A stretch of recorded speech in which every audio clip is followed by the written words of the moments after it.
Elisabeth Noel Neumann, autora de La Espiral de Silencio, nació en Alemania en 1916, estudió periodismo, filosofía e historia en Berlín, se doctoró en 1939 en periodismo, a sus 19 años se unió al partido nazi, cuando concluyó la guerra cambió su expresión política y ocultó su pasado.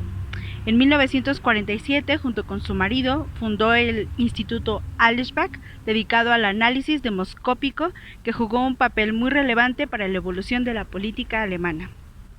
Noel Neumann comenzó a publicar sus trabajos en los años 60 sobre la formación y evolución de la opinión pública, que 2 décadas después se convertirían en la teoría La Espiral de Silencio. Esta teoría nos habla en esta teoría, Elisabeth nos explica el funcionamiento de la opinión pública de la sociedad mediática, en donde, según ella, un ciudadano, a la hora de forjar una opinión personal, tiene en cuenta la observación de su entorno, y en muchas ocasiones es capaz de renunciar a su propia creencia con tal de evitar el rechazo social. Los críticos de la teoría del silencio piensan que Elisabeth Neumann que su teoría de Elisabeth Neumann estaba sumamente relacionada con sus vivencias públicas en las que ocultaba su pasado nazi. ¿Qué es la espiral del silencio? Elisabeth Noel Neumann, en su libro La espiral del silencio, opinión pública, de 1980, propone una teoría que quiere explicar el nacimiento de la opinión pública mediante la agregación de mecanismos psicológicos individuales. Bajo esta premisa, Neumann afirma que el ser humano tiene cierto don de percibir el desarrollo de las opiniones públicas en su ambiente inmediato o en su entorno. Mediante estudios empíricos, Neumann determina que ante ciertos temas controvertidos, algunas personas son capaces de hacer públicas sus opiniones, mientras que por el otro lado, cierto grupo de personas suele permanecer deliberadamente en silencio, ya que pueden percibir que sus opiniones contradicen a las de la mayoría y creen que expresarlas los llevaría a algún tipo de escrutinio público. Esta minoría entraría en una especie de espiral, de modo que el punto disidente o contrario iría desapareciendo paulatinamente. Según la autora, para que una opinión mayoritaria sea susceptible a promover una espiral del silencio, debe de contener cierto componente ético, por lo que discusiones más simples o casuales como qué es mejor el agua de horchata o el agua de Jamaica o si la pizza debería llevar piña o no, difícilmente conllevaría a una presión social, a diferencia de lo que son discusiones o temas más serios como lo son el aborto y la eutanasia. Causas de este fenómeno. Neil Neumann afirma que la espiral de silencio se debe a 2 tipos de miedo. La primera es quedarnos aislados socialmente y la segunda es a las consecuencias que esto contrae. La intensidad de estos miedos puede variar por distintos factores, lo cual influye en el grado de resistencia a mostrar una opinión divergente. En el primer caso, las personas solemos tener miedo a ser rechazadas por las demás, en respuesta a la expresión de puntos de vista impopulares. No obstante, en ocasiones, dar nuestra opinión puede comportar riesgos mayores que la disminución de la aceptación por parte de nuestro entorno. La espiral del silencio se genera cuando la persona tiene una opinión divergente, escucha a otros defendiendo de forma ferviente el punto de vista mayoritario y queda reforzada de nuevo cada vez que esto vuelve a suceder. Así nos sentimos menos libres para poder expresar una opinión minoritaria cuando la otra es más popular y dominante. Los medios de comunicación juegan un papel muy importante dentro de estas espirales del silencio, pues son una herramienta fundamental para este desarrollo. Esto se debe no solo a que recogen puntos de vista mayoritarios, sino que también influyen en un gran número de personas, y dado que pueden generar opiniones mayoritarias, también pueden crear las espirales del silencio correspondientes. Los planteamientos para Noel Neumann implican que las personas tenemos capacidad intuitiva para identificar cuál es la opinión dominante en un entorno dado. Es importante tener en cuenta que el acierto de estas hipótesis personales puede variar en función a la persona y a la situación correcta. La opinión pública recupera en esta autora, frente a visiones más políticas e institucionales, una visión más cultural y subjetiva. La opinión pública así guarda más relación con la imagen, el honor, la reputación, en la línea de autores clásicos como Maquiavelo. una concepción que guarda relación con el sistema de valores, las tradiciones y las costumbres de una sociedad que al final terminan actuando con un temido control social. Por este motivo, para Elizabeth Newman, el ser humano tiene el don de percibir con gran sutileza el desarrollo de las opiniones de su ambiente. Mediante una serie de estudios empíricos, llega a la conclusión de que ante determinados temas controvertidos, algunas personas hacen públicas sus opiniones abiertamente, mientras que otras, por el contrario, se reservan sus juicios y opiniones. Este proceso es el que la autora alemana llama la espiral de silencio y sería lo que, en última instancia, explica la formación de la opinión pública. La opinión pública está constituida por aquellas opiniones sobre temas controvertidos que pueden expresarse en público sin aislarse. Temor al aislamiento. El temor al aislamiento será, pues, el principal acicate que obliga a los individuos a silenciar sus puntos de vista, cuando estos se intuyen minoritarios o cuando menos poco populares o convenientes.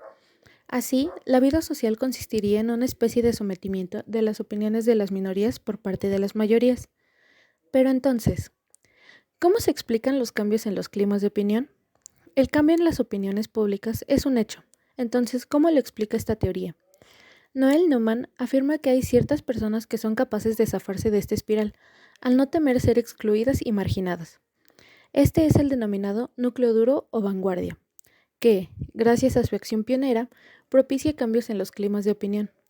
La teoría y los medios de comunicación.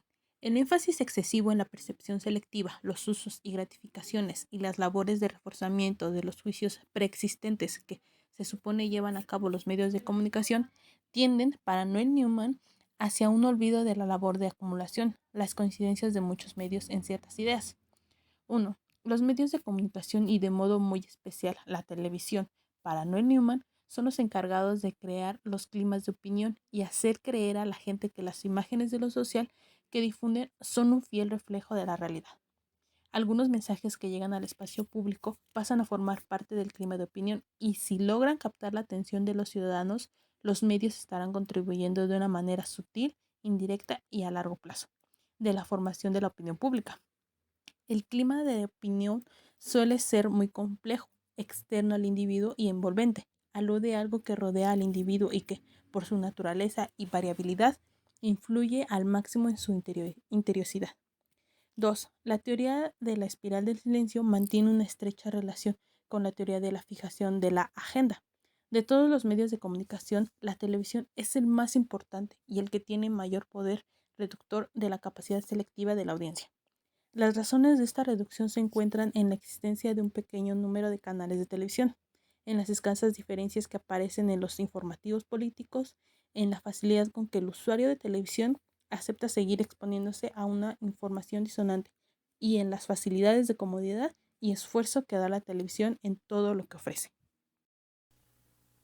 Los medios de comunicación y los periodistas en el mundo democrático, pluralista y con libertad de información tienen tendencia a lo que Elizabeth Newman llama la consonancia irreal, que hace referencia al carácter restrictivo y convergente de la información por el uso estereotipado que hacen los periodistas de la misma, como consecuencia de la economía técnica de la percepción y la comunicación. Si se demuestra la existencia de esta consonancia entre medios y periodistas y se acepta la minocracia de la capacidad selectiva del televidente, los medios recuperan el poder que se les dio en un principio y conseguirán todo tipo de efectos, directos e indirectos, manifiestos y latentes, persuasivos y cognitivos, a corto y a largo plazo. Críticas a esta teoría. Se han planteado críticas a distintos aspectos de la teoría de la espiral del silencio, que ponen en cuestión su validez teórica y su capacidad explicativa. En cualquier caso, y a pesar de los defectos que éste puede tener, el concepto propuesto por Noel Neumann resulta útil para conceptualizar algunos aspectos de la realidad. En este sentido, es muy relevante el concepto de la minoría ruidosa, que puede ser tan influyente como una mayoría. La espiral del silencio, por lo tanto, no es inmutable ni afecta a todas las personas o grupos por igual. Asimismo, una opinión minoritaria puede convertirse en mayoritaria, incluso en un periodo breve de tiempo.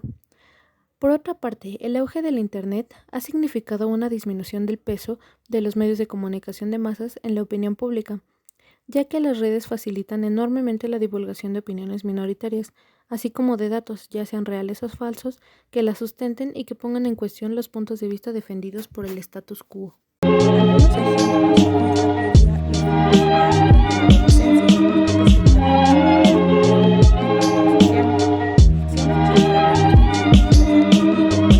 piensan lo contrario, es feo, es raro, pues esa chica no dirá lo contrario porque tiene miedo de ser excluida. E incluso también con algún cantante que creas que es de los mejores, pero si en un grupo social dicen lo contrario, no vas a defender tus gustos y prefieres escucharlo a solas.